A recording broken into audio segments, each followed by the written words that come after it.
Bom dia, queridos alunos. Hoje a gente vai continuar as nossas aulas de Física A, tá bom? Então, como vocês já estão super craques em cinemática do movimento retilíneo, hoje a gente vai começar a falar sobre movimento circular, tá bom? Então, eu vou começar com um desafio.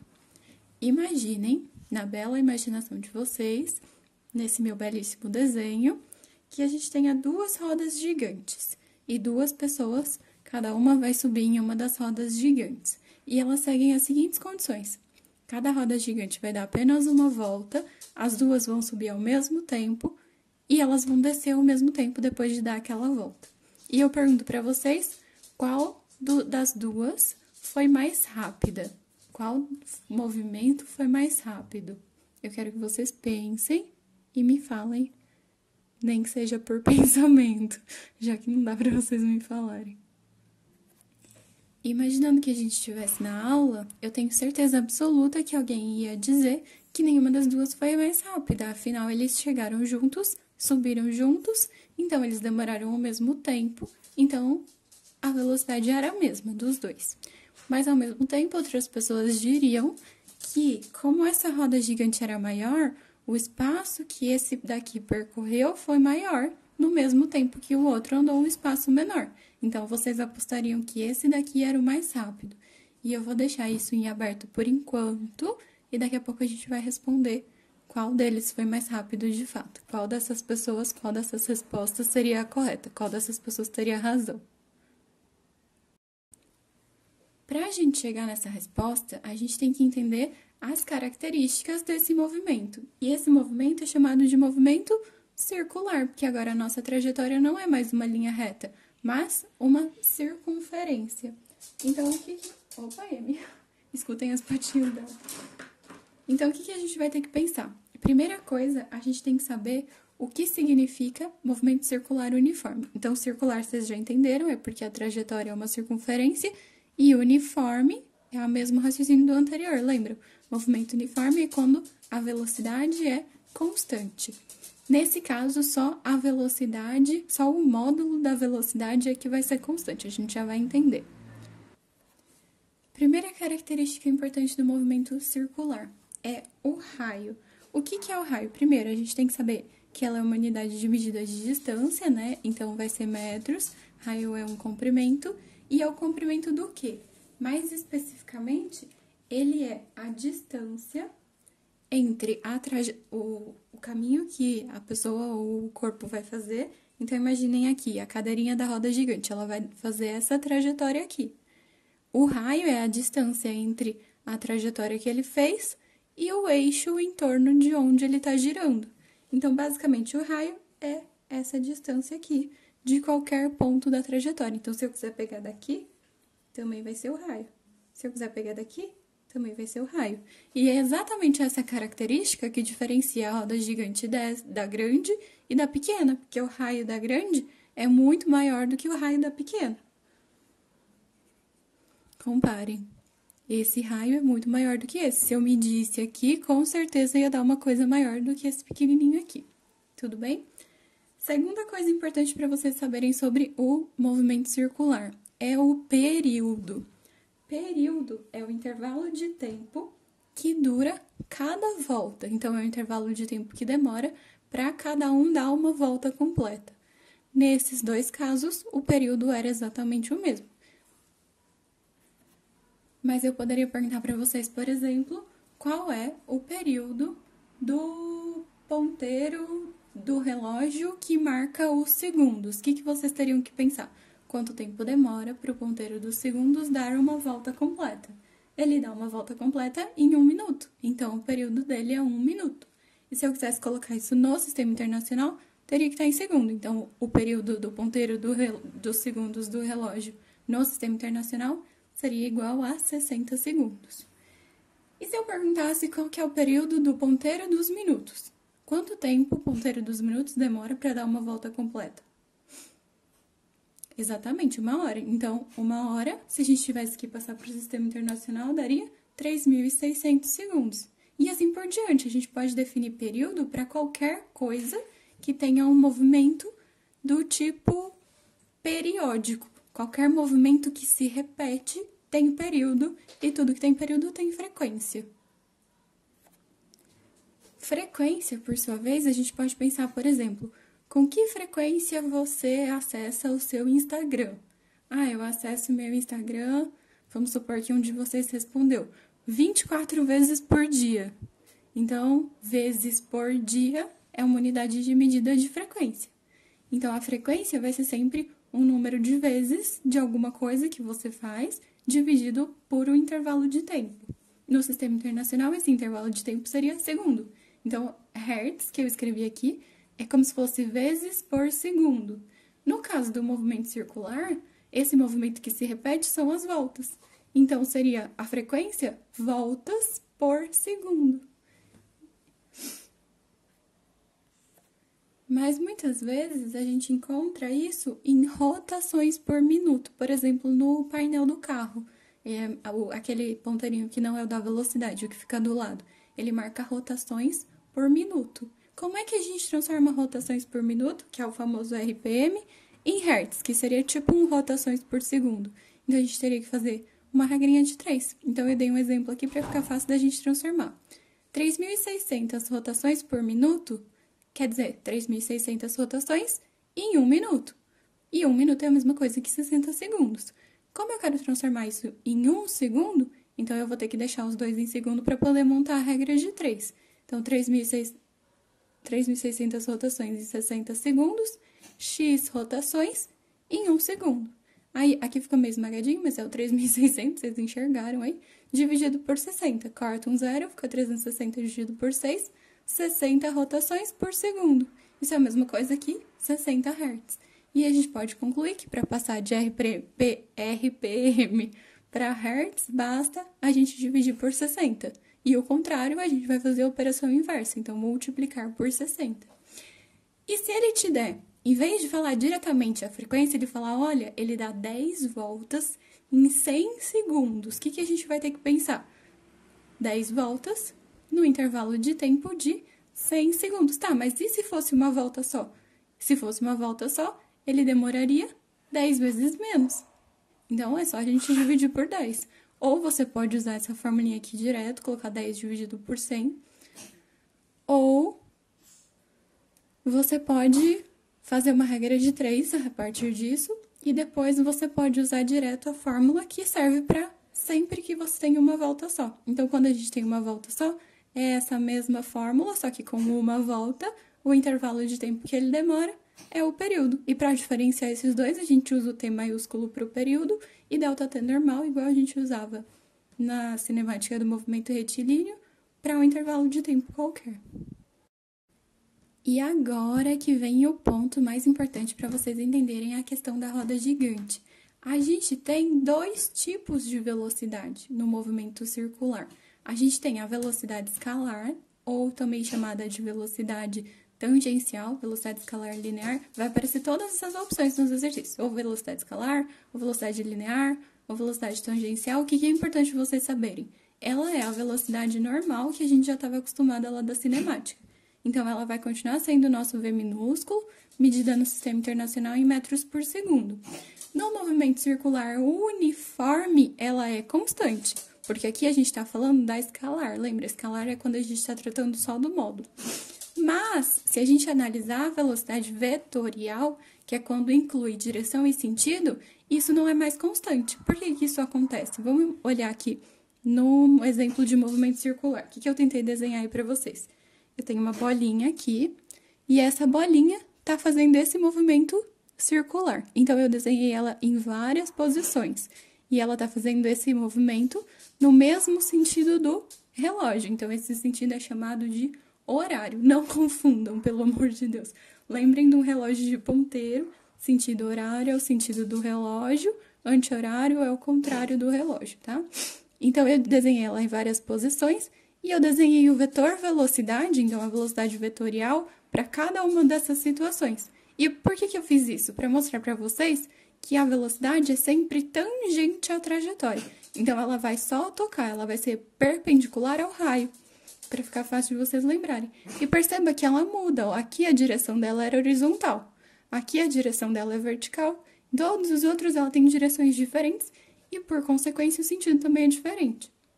Então, a direção e o sentido variam, mas o módulo continua sempre o mesmo.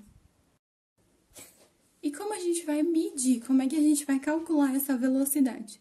Então, se ela é a mesma velocidade de antes, vale a mesma fórmula de antes, ΔS sobre ΔT. Se a gente pensar em uma volta só, o tempo que ela demora para uma volta é o período, por isso que eu pus o T maiúsculo. E quantos metros ela anda em uma volta? Em uma volta completa, ela vai andar exatamente o comprimento da circunferência. Lembram o comprimento da circunferência? É o catiupiri, lembram? 2πr. Então, a velocidade linear vai ser 2πr dividido pelo período. E a gente já sabe lá da folhinha anterior que 1 dividido pelo período é a frequência. Se eu multiplicar aqui em cima por 1, não vai mudar nada, porque multiplicar por 1 continua a mesma coisa. E eu posso substituir 1 sobre t pelo f. Então, a gente tem duas opções de formulinha para calcular essa velocidade. Por outro lado, a gente também tem a velocidade angular. Para diferenciar, não chamar as duas de vez, senão a gente vai confundir tudo, essa aqui a gente vai chamar de ômega. Isso aqui é um ômega minúsculo. É tipo um W mais barrigudinho, tá? Para vocês desenharem ele certinho. E ela vai ser medida no sistema internacional em radianos por segundo. Lembra? Radiano, unidade de medida de ângulo. Então, em vez de ela ser calculada como uma distância dividido pelo tempo, ela é uma variação de ângulo dividido por um intervalo de tempo. E isso daqui é uma outra letrinha grega para vocês conhecerem, ela é muito bonita, chama φ, minúsculo. O maiúsculo é aquele que é redondo e tem um traço no meio, tá bom? E o ômega maiúsculo, vou desenhar aqui só para vocês saberem.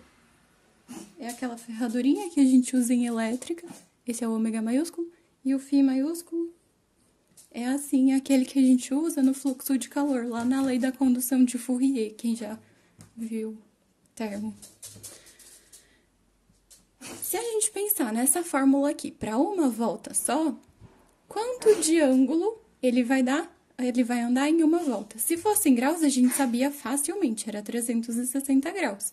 Mas, para passar para radiano, a gente tem que lembrar lá de matemática como transforma. Então, lembram? Π radianos são 180 graus, 2π radianos são 360 graus, porque é o dobro. Π para 2π multiplica por 2, aqui multiplica por 2. E metade também vale, né? Ó. Se eu fizer metade aqui, vai dar metade aqui também. Então, 90 vai ser π sobre 2 e vale para qualquer proporção. Quem não viu isso ainda, fiquem tranquilos, vocês vão ver em matemática com muitos detalhes, mas guardem pelo menos essa relaçãozinha aqui, que para física vai ser a única que a gente vai usar com mais frequência, tá bom? Porque é ela que a gente vai precisar para pensar o que acontece em uma volta. Porque em uma volta ele andaria 360 graus. Mas a gente não quer em graus, porque graus não é sistema internacional. Então, a gente vai usar 2π, porque é a unidade de medida em radiano. Então, para uma volta, o ômega vai ser 2π, dividido, o tempo de uma volta é o período. E a gente pode usar aquele mesmo truque de multiplicar por 1, e 1 sobre t vai ser o f. Então, a gente tem também duas opções para o ômega, 2π sobre período ou 2π vezes frequência. E percebam que essas duas fórmulas são muito parecidas, né? Ó, por exemplo, vamos comparar essa daqui com essa daqui. Qual é a única coisa que elas têm de diferente? As duas têm π, as duas têm f, essa daqui só tem o r, que essa daqui não tem. Então, se a gente pegar o ômega e multiplicar por um r, a gente já tem o v. Então, isso daqui é uma relação útil de vocês lembrarem, caso vocês não queiram confundir uma com a outra. V é igual a ômega r. E agora o nosso mistério da roda gigante está solucionado. Por quê? O que acontecia lá? As duas rodas gigantes andaram 360 graus, andaram 2π radianos no mesmo intervalo de tempo. Então, qual é a velocidade que elas têm igual? A velocidade angular. Mas se a gente analisar pela velocidade linear, essa daqui andou muito mais metros do que essa. Então, a velocidade linear dessa é maior do que a dessa. Então, quem respondeu que essa era mais rápida e quem respondeu que as duas tinham a mesma velocidade, ambos acertaram. Porque existe uma velocidade que é igual, que é angular, e a outra velocidade é diferente e a dessa daqui é maior, que é a linear, entenderam?